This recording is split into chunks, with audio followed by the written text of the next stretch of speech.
মালয়েশিয়ার ইমিগ্রেশন বিভাগের তথ্য অনুযায়ী চলতি বছরের মার্চ পর্যন্ত দেশ জুড়ে ইমিগ্রেশন বন্দি শিবিরে আটক আছেন 20,775 বিদেশি নাগরিক।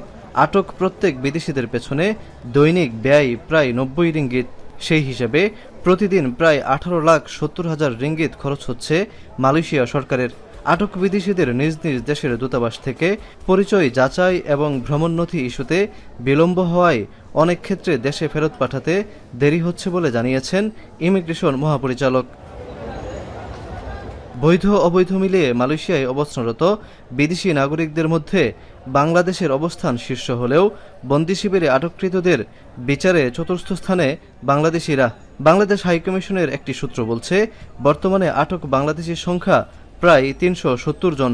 ডিটেনশন ক্যাম্পে যে বাংলাদেশি ভাইরা বর্তমানে আটক অবস্থায় আছেন, মালয়েশিয়ায় হাই কমিশনের আমরা দৃষ্টি আকর্ষণ করছি দ্রুত সময়ের মধ্যে তাদেরকে সংশ্লিষ্ট পদক্ষেপগুলো কমপ্লিট করার পরে তাদেরকে দেশে প্রেরণ করার জন্য। যাদের বৈধ কাগজপত্র নেই তাদেরকে অতি দ্রুত টিপি দিয়ে দেশে পাঠানো উচিত। বেশি দিন ডিপোতে থাকলে তার শারীরিক এবং মানসিকভাবে ক্ষতিগ্রস্ত হয়। আর যারা বিভিন্নভাবে প্রতারণার শিকার হয়েছেন, অবৈধ হয়ে গেছে, তাদের ক্ষেত্রেও মানবিক সহায়তার প্রয়োজন।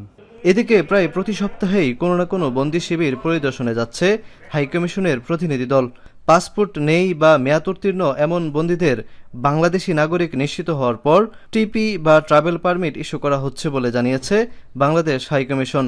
টিকিট প্রদানে অক্ষম প্রবাসীদের রাষ্ট্রীয় খরচে দ্রুত প্রত্যাবাসনের উদ্যোগ নিতে বলছেন প্রবাসী বাংলাদেশিরা। শাহরিয়ার তারেক, এখন মালয়েশিয়া।